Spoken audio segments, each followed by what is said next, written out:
इस वक्त सबसे खतरनाक मोड़ से गुजर रही है। मल्टीपोलर हो चुकी दुनिया में एक तरफ अमेरिका और यूरोपीय देश साथ खड़े हैं, जिसमें फ्रांस, ब्रिटेन और जर्मनी जैसे बड़े देश शामिल हैं, तो दूसरी तरफ रूस है, जो रूसी राष्ट्रपति व्लादिमीर पुतिन के नेतृत्व में बेहद ताकतवर बनकर उभरा है। रूस के साथ कंधे से कंधा मिलाकर चीन, नॉर्थ कोरिया और ईरान जैसे देश खड़े हैं, जो वक्त आने पर दोस्ती की कीमत अदा कर सकते हैं। दुनिया के नक्शे पर देखें तो एक तरफ रूस और यूक्रेन जंग चरम पर है, दूसरी तरफ मिडिल ईस्ट में इजराइल और ईरान के बीच खतरनाक जंग के समीकरण बन चुके हैं। तीसरी तरफ चीन को लेकर साउथ चाइना सी पर तनाव बढ़ता जा रहा है। ताइवान और फिलीपींस जैसे देशों के साथ अमेरिका खड़ा हुआ है, तो वहीं कोरियाई प्रायद्वीप पर उत्तर कोरिया बार बार दक्षिण कोरिया पर परमाणु हमले की धमकी दे रहा है। इस बार ऐसा हो रहा है कि वो देश भी परमाणु हमले की धमकी दे रहे हैं, जो काफी जिम्मेदार माने जाते हैं और परमाणु संधि से भी जुड़े हुए हैं। इसके बावजूद खुद रूस ने परमाणु हमले के लिए अपनी सेना को हाई अलर्ट पर तैयार करके रखा है। लेकिन सबसे चौंकाने वाले हालात मिडिल ईस्ट में डेवलप हो रहे हैं। ईरान ने इजराइल को मिटाने की धमकी दी है। ईरान के एक सांसद ने यह कहकर अमेरिका और इजराइल में हड़कंप मचा दिया है कि ईरान आधे दिन यानी 12 घंटों में इजराइल पर परमाणु बम गिरा सकता है। ईरानी तल्ख तेवरों को देखते हुए ही अमेरिका ने आनन फानन में सऊदी अरब और कतर में F-16 विमानों की फौज उतार दी। सऊदी अरब के सुल्तान प्रिंस एयरबेस और कतर के एमिरी नेवल बेस पर अमेरिका ने F-16 की टुकड़ी बिठा दी, ताकि जरूरत पड़ने पर कभी भी और किसी भी समय यमन और ईरान पर एक साथ धावा बोला जा सके। साफ है कि अमेरिका को भी डर है कि ईरान आखिरी हथियार के तौर पर परमाणु बम का इस्तेमाल कर रेगिस्तान को थर्राने का काम कर सकता है और उसके निशाने से इजराइल का नक्शे से नामो निशान मिट सकता है। दरअसल ईरान ने पहली बार इजराइल पर सीधा हमला किया। ईरान ने 300 से ज्यादा ड्रोन और मिसाइलें इजराइल के ऊपर दाग दी, जिसमें 100 से ज्यादा बैलिस्टिक और 30 क्रूज मिसाइलों के साथ खतरनाक किलर ड्रोन भी शामिल थे। हालांकि इजराइल भी हमले के लिए पहले से तैयार था और उसकी मदद के लिए अमेरिका, ब्रिटेन के साथ ही जॉर्डन जैसे मुस्लिम देश भी आ गए थे।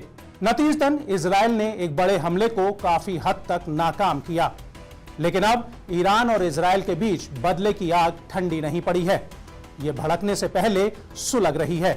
दुनिया पर खतरा तीसरे विश्व युद्ध का मंडरा रहा है, क्योंकि ईरान परमाणु बम बनाने के लिए तैयार हो चुका है।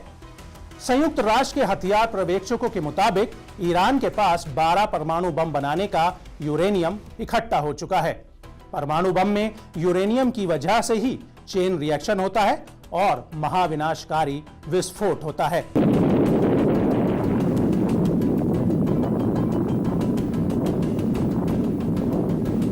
पश्चिमी देशों के हथियार विशेषज्ञों का मानना है कि ईरान ने यूरेनियम का 90% से ज्यादा संवर्धन कर लिया है।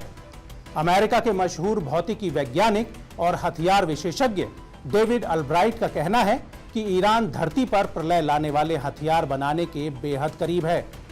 ईरान की खुफिया न्यूक्लियर साइटों को लेकर सिर्फ इतनी ही जानकारी है कि वहां एक हफ्ते के भीतर ही ईरान कम से कम 12 परमाणु बम बना सकता है। ईरान के जाग्रोस पर्वत के पास एक सीक्रेट अंडरग्राउंड लैब तैयार की गई है, जहां ईरान का न्यूक्लियर कार्यक्रम तेजी से चल रहा है। ईरान की सीक्रेट न्यूक्लियर साइट ही उसका असली खजाना है, जिसके दम पर वो पूरे मिडिल ईस्ट में आका की भूमिका में खुद को देखता है। अब आपको बताते हैं कि आखिर ईरान में परमाणु कार्यक्रम की शुरुआत कब और कैसे हुई। दरअसल ईरान में एक दौर रेजा पहलवी की हुकूमत का था। उस दौरान ईरान को पश्चिमी देशों का पिछलग्गू माना जाता था। पश्चिमी देशों के लिए ईरान ने दिल खोलकर प्राकृतिक संसाधन के दरवाजे खोल रखे थे, जिसके बदले में उसे सुरक्षा और टेक्नोलॉजी मिल रही थी। जैसा कि आज के दौर में सऊदी अरब और अमेरिका के रिश्तों को देखा समझा जा सकता है। 1957 में अमेरिका ने पहली बार ईरान में न्यूक्लियर रिएक्टर बनाने का ऐलान किया। एटम फॉर पीस प्रोग्राम के तहत इनका इस्तेमाल बिजली पैदा करने में किया जाना था। साल 1970 में ईरान ने NPT यानी परमाणु अप्रसार संधि पर दस्तखत करने का फैसला किया, जिसके तहत नए परमाणु हथियार बनाने पर पाबंदी थी। ईरान ने तब तक कोई परमाणु हथियार बनाया भी नहीं था, इसलिए उसे एनपीटी पर साइन करने में कोई दिक्कत भी नहीं हुई। लेकिन ईरान की सियासी फिजा में अचानक इस्लामिक क्रांति ने करवट बदली। रज़ा पहलवी की सत्ता बेदखल हो गई और ईरान में 1989 में अयातुल्लाह रुहुल्लाह खामनेई ईरान के सर्वोच्च नेता के तौर पर स्थापित हुए। खामनेई ने न सिर्फ पश्चिमी देशों से रिश्ते तोड़ लिए, बल्कि पुराने समझौते भी नकार दिए। नतीजतन परमाणु रिएक्टर्स ठप पड़ गए। इसके बाद तकरीबन 8 साल तक ईरान और इराक जंग चलती रही। इसके बाद ईरान ने एक ही मकसद बना लिया कि वो परमाणु बम बनाकर ही रहेगा, ताकि इलाके में फिर कोई सद्दाम हुसैन या फिर दुनिया में कोई भी अमेरिकी राष्ट्रपति ईरान को आंखें ना दिखा सके। गुपचुप तरीके से ईरान परमाणु हथियार बनाने में जुट गया और उसकी मदद पाकिस्तान और नॉर्थ कोरिया ने की। पाकिस्तान के परमाणु वैज्ञानिक अब्दुल कादिर खान ने अवैध तरीके से परमाणु तकनीक ईरान को बेची। ईरान ने 5 परमाणु बम बनाने के लिए प्रोजेक्ट अमाद लॉन्च किया था। साल 2014 तक का टारगेट रखा गया था, लेकिन 2003 में अमेरिका ने इराक पर जनसंहार हथियार रखने का आरोप लगाते हुए हमला कर दिया। उस समय ईरान को ना चाहकर भी अपना परमाणु कार्यक्रम रोकना पड़ गया। लेकिन उसके बाद ईरान ने फिर से यूरेनियम संवर्धन का काम शुरू किया। ईरान बड़ी तेजी से न्यूक्लियर एनरिचमेंट करता रहा। पश्चिमी देश समझ गए कि ईरान जल्द ही परमाणु बम बना लेगा, जिस कारण से इजराइल की सुरक्षा को देखते हुए ईरान को रोकने की कोशिश शुरू हो गई। अमेरिका, रूस, चीन, ब्रिटेन, फ्रांस, जर्मनी और ईरान के बीच न्यूक्लियर डील हुई।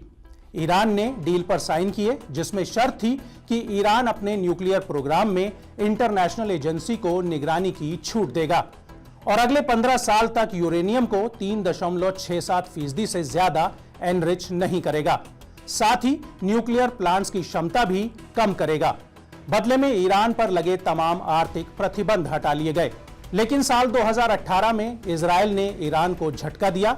इजराइल ने दुनिया को यह सबूत दे दिए कि ईरान चोरी छिपे परमाणु हथियार बनाने की तैयारी कर रहा है। दरअसल जनवरी 2018 में एक खुफिया ऑपरेशन के तहत इजराइल की मोसाद के एजेंट ने ईरान की न्यूक्लियर फैसिलिटी से 1 लाख से ज्यादा सीक्रेट फाइल्स खोदकर बाहर निकाल ली और दुनिया के सामने रख दी। इजराइल के प्रधानमंत्री नेतन्याहू ने कहा कि ईरान न्यूक्लियर डील के बावजूद बम बनाने में जुटा हुआ है। इसके बाद अमेरिकी राष्ट्रपति डोनाल्ड ट्रंप ने ईरान से न्यूक्लियर डील तोड़ दी। ईरान अब आजाद है परमाणु कार्यक्रम को अंजाम देने के लिए। हालांकि उसके पीछे इजराइल की खुफिया एजेंसियां हाथ धोकर पड़ी हुई हैं। इजराइल ने अब तक ईरान को बहुत नुकसान पहुंचाया है। पिछले 15 साल में ईरान के कई परमाणु वैज्ञानिक मारे गए हैं। इन सब की मौत के पीछे इजराइल को जिम्मेदार माना गया है। इजराइल ने खुद कहा है कि वो ईरान को परमाणु बम बनाने से रोकने के लिए किसी भी हद तक जा सकता है। साल 2010 में तेहरान यूनिवर्सिटी में फिजिक्स के प्रोफेसर मसूद अली मोहम्मदी को बम से उड़ा दिया गया।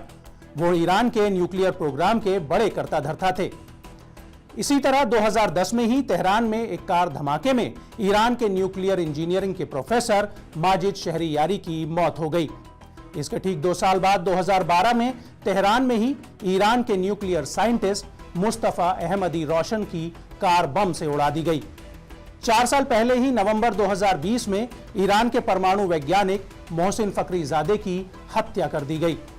बहरहाल परमाणु बम कोई भी देश गिराए या पहले चलाए, लेकिन इससे मरेंगे करोड़ों लोग और इसका अंत सबकी मौत के साथ ही होगा।